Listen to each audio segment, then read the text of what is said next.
सबसे पहले बात विनाश की उस आग की जो रूस की धरती पर भड़की हुई है। ज़ेलेंस्की ने 24 घंटे के अंदर रूस के 6 शहरों में जबरदस्त तबाही मचाई है। यूक्रेन ने इस बार उन शहरों में बारूदी वर्षा की है जो सीधे पुतिन से जुड़े हैं, जो रूस के गर्व के प्रतीक हैं। सवाल यही है कि आखिर ज़ेलेंस्की के इस फायर पावर का राज क्या है? ट्रंप ज़ेलेंस्की का साथ नहीं दे रहे हैं, तो वो कौन है जो यूक्रेन को बारूद सप्लाई कर रहा है? आज हम आपको उसी असली मास्टरमाइंड के बारे में बताने जा रहे हैं।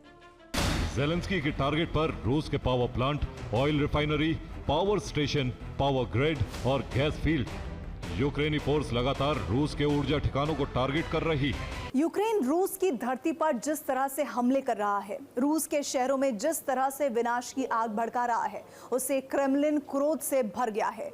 रक्षा विशेषज्ञों के मुताबिक यूक्रेन के इस हमले का परिणाम न सिर्फ यूक्रेन को बल्कि यूरोप के कई देशों को भुगतना पड़ सकता है। यूक्रेन ने भी सेवेस्तोपोल में हमला किया। सेवेस्तोपोल में रूस की ब्लैक सी फ्लीट का हेडक्वार्टर है। यूक्रेनी फोर्स के टारगेट पर यही हेडक्वार्टर था, लेकिन यूक्रेन का यह हमला सफल नहीं हो सका। रूसी एयर डिफेंस ने उसके ड्रोन को हवा में ही तबाह कर दिया। लेकिन अब ज़ेलेंस्की का अगला प्लान तैयार है। अब यूक्रेन ने ब्लैक सी में बारूदी अभियान लॉन्च करने की खतरनाक रणनीति बनाई है। इसके लिए समुद्री ड्रोन तैनात कर दिए गए हैं। अमेरिकी राष्ट्रपति डोनाल्ड ट्रंप पहले ही मदद का हाथ पीछे खींच चुके हैं। यानी अमेरिका यूक्रेन को सैन्य सहायता नहीं दे रहा है, यूक्रेन को सहायता दे रहा है यूरोपियन यूनियन। ईयू यूक्रेन को 35,000 करोड़ रुपए के हथियार देने जा रहा है। यूरोपीय देशों में यूक्रेन की सबसे ज्यादा मदद ब्रिटेन कर रहा है। ब्रिटेन अगले कुछ महीनों में यूक्रेन को 10,000 करोड़ रुपए का पैकेज देने जा रहा है। इस पैकेज के जरिए यूक्रेन को 1.5 लाख ड्रोन और एयर डिफेंस सिस्टम की 350 इंटरसेप्टर मिसाइलें मिलेंगी।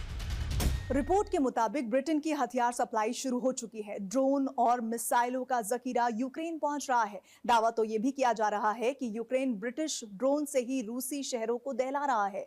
ब्रिटेन के अलावा कई और यूरोपीय देश यूक्रेन को जंग के लिए बारूद दे रहे हैं। पहली मिसाइल का नाम है क्रॉसबो। उसकी रेंज 800 किलोमीटर, स्पीड 600 किलोमीटर प्रति घंटा। ये 300 किलो का पेलोड ले जाने में सक्षम। दूसरी मिसाइल है टाइगर शॉट। इसकी रेंज 900 किलोमीटर है। ये 750 किलोमीटर की रफ्तार से जाकर हमला करती। ये मिसाइल भी 300 किलो बारूद ले जाकर तबाही मचाती। तीसरी मिसाइल का नाम है स्काईलैंस। ये 1200 किलोमीटर दूर तक हमला करने में सक्षम।